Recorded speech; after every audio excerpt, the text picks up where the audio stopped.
When you go to a restaurant, do you like to know exactly how much you're eating? Now, the government is tipped to announce plans for restaurants to display calorie counts on their menus. So this is coming from the government. This isn't just a few restaurants deciding, we'll have a healthy option and tra-la-la-la. This is going to be a thing.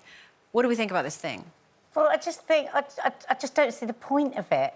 I mean, what we need to do is crack down on sugar. The government needs to think more about manufacturers and the amount of sugar that they're allowed to put in everything, and all the really bad ingredients like palm oil and glucose and all these different ways you can hide bad ingredients. Aspartame, yeah. And calories aren't everything. It's not even a proven science, calories. And the thing is, you could look at a bag of crisps, a small bag of crisps, and half an avocado, and the calories could possibly be less than the avocado. And so you would get people choosing the crisp, but actually the avocado is, it's a vegetable or a fruit. Yeah. It's a superfood. It's got great fats for you. Yeah. I think also it's really easy to get obsessed with calories, and I have. I've often talked about how I dieted my way to obesity, and I was, for years when I was a teenager, I was 1,000 calories, 1,000 calories. It wasn't until when I was doing this programme in the hospital, and this doctor said to me, do you know we consider 1,000 calories as almost anorexic?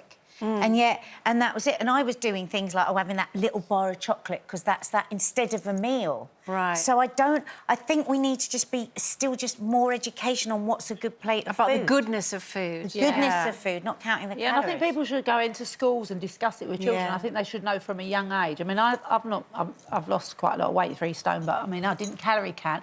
I just cut out the sugar in my diet, and I'm eating 3 healthy meals a day. Yeah. So in the morning, like today, I had 1 slice of bran toast and a banana. Then I'll have maybe soup for lunch, and then like last night we had a stir fry or whatever. I've been really good. But I also got weighed a while ago. I had to go for a blood test, and I got on the scales, and I'm just about 10 stone 1 or whatever, and they said I'm slightly on the spectrum of being obese. Oh, for goodness.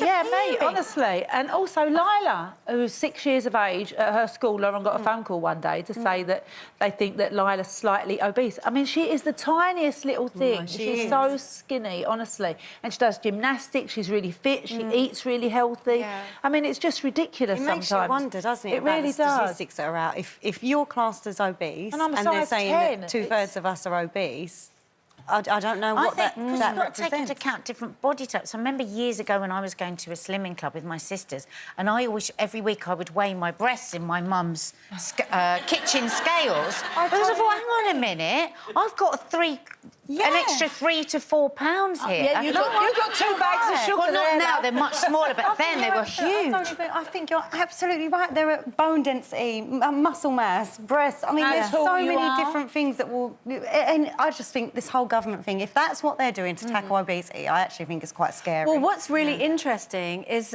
we did a poll on this, and we asked you at home, and we love it when you get in touch, because it's such a great way of just getting a proper thought process on what the opinion is for you at home. Is it a good idea to introduce calorie counts on menus? And 78% say yes. Think that it is a good idea. I think it would be a better idea, rather than calories, so that you don't get that obsession about calories. Yeah.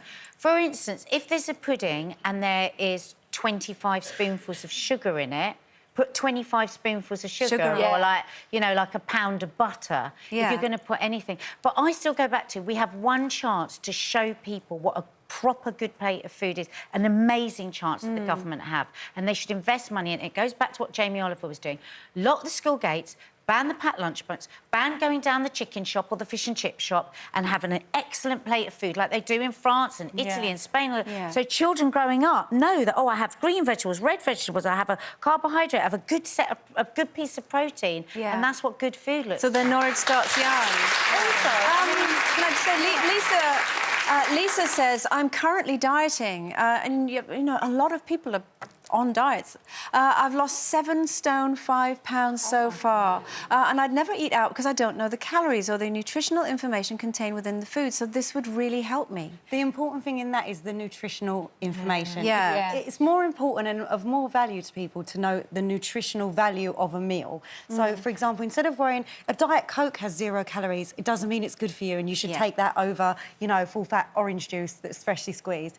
I mean, get the nutritional information information. Find out what vitamins it has, how much protein it has, how much good fat and omegas. Yeah. You know, like there's so many more important things to food than the calories. What's interesting as well is obviously we're talking about people on a diet who find it useful. Daniel's got in touch and said, I suffer with an eating disorder.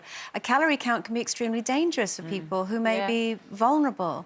Because, and I think this does come back to just talking about a number that you obsess over rather than how good the actual food is that you're eating. We need to reclaim the word diet. Diet means what we are eating. Look at Linda's a perfect example. She cut out the sugar, she stopped drinking as much wine because that's hugely calorific. You're eating 3 good meals and you're exercising lots. And you've done it, and there you are. As you've said, you've done every diet on the planet, and slimming pills, tablets. I've done everything over the years, and now it's not a diet; it's just a healthy eating. But that's plan exactly what I did before having my hysterectomy, because I know I'm going to go full on into the menopause. I just started looking not at a diet, at everything I'm putting in my body. Does it serve me well? Is it giving me the nutrients that I? How does it fuel me? Exactly.